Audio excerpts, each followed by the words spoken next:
కర్నూలు జిల్లా మంత్రాలయం మండలం తుంగభద్ర నది తీరాన కాచాపురం హను మంత్రాలయం శ్రీమఠంలో శ్రీ గురు రాఘవేంద్ర స్వామి 353వ ఆరాధన మహోత్సవం మంత్రాలయం పీఠాధిపతి హెచ్హెచ్ సుబదేంద్ర తీర్థ స్వామీజీ వ్యాసరాజ స్వామి మఠం పీఠాధిపతి స్వామీజీ శాల్వలతో పూలమాలలు వేసి వైఎస్ఆర్ సర్కిల్ నుండి శ్రీ మఠం ముఖద్వారం వరకు పెద్ద సంఖ్యలో భక్తులతో పీఠాధిపతికి ఊరేగింపుతో మేనేజర్ కుడి నాగేశాచార్ స్వాగతం పలికారు. ఈ కార్యక్రమంలో భాగంగా అర్చకులు శ్రీ రాఘవేంద్ర స్వామి బృందావనానికి పంచామృతం, జలాభిషేకం, అభిషేకం, పరిమళ పుష్ప అలంకరణ వంటి ప్రత్యేక పూజలు చేశారు. పూర్వం రాఘవేంద్ర స్వామి తుంగభద్ర నది తీరాన వస్తూ కచ్చాపురం తుంగభద్రలో ధ్యాన దాసోహం చేసినట్లు పూర్వీకులు తెలుపుతున్నారు. అప్పటి నుండి ఇప్పటిదాకా ముందు మంత్రాలయంలో వెలిసిన రాఘవేంద్ర స్వామి ఆరాధన రథోత్సవాలు జరిగిన తర్వాత మరుసటి రోజు హనుమంత్రాలయంలో రథోత్సవం నిర్వహిస్తారు. ఈ కార్యక్రమంలో విచారణ రంగనాథ రాజప్ప స్వామి, రఘుస్వామి, ప్రకాష్ స్వామి, రామాచారి స్వామి, పనీంద్ర ఆచార్ స్వామి, శ్రీకాంత్ స్వామి, సందీప్ స్వామి, శ్రీమఠం సిబ్బంది అలాగే గ్రామ భక్తులు పాల్గొన్నారు.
ಪ್ರಭಾವಿತವಾದಂತಹ ಗುರುರಾಜರ ಆರಾಧನಾ ಮಹೋತ್ಸವದ ಮಹಾಪರ್ವಕಾಲ 3 ದಿವಸಗಳು ಒಟ್ಟು ಸಪ್ತರಾತ್ರೋತ್ಸವ. ಅದರಲ್ಲಿ 3 ದಿವಸಗಳು ಸರ್ವೇ ಭದ್ರಾಣಿ ಪಶ್ಯಂತು ಸರ್ವೇ ಬ್ರಹ್ಮಚಾರಿಣ. ఈరోజు హనుమంత్రాలయంగా పేరు ప్రఖ్యాతి పొందిన తుంగభద్ర గ్రామమునందు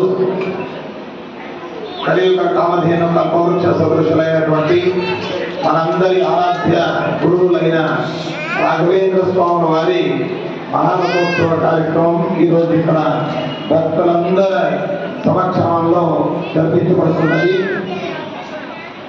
రాఘవేంద్ర స్వాముల వారి 353వ ఆరాధనా మహోత్సవం మంత్రాలయ క్షేత్రంలో అత్యంత అంగరంగ వైభవంగా జరిపిన పిమ్మట సర్వ సమర్పణోత్సవం అనేటువంటి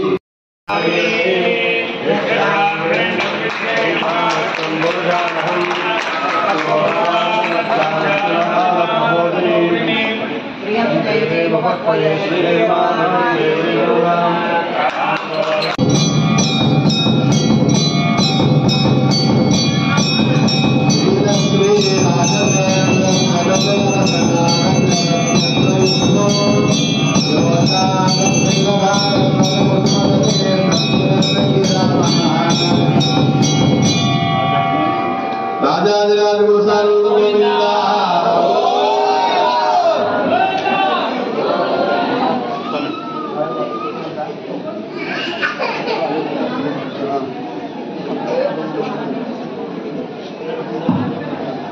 శ్రీమద్వైష్ణవులో సిద్ధారెడ్డి గారు,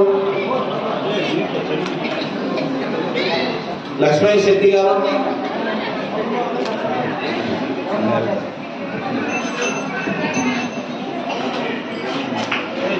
నాగభూషణ్,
ఇద్దరు కొద్దిగా దగ్గర రండి, మీరు తీసుకుంటా, మీరు కొద్ది దగ్గర రావాలి.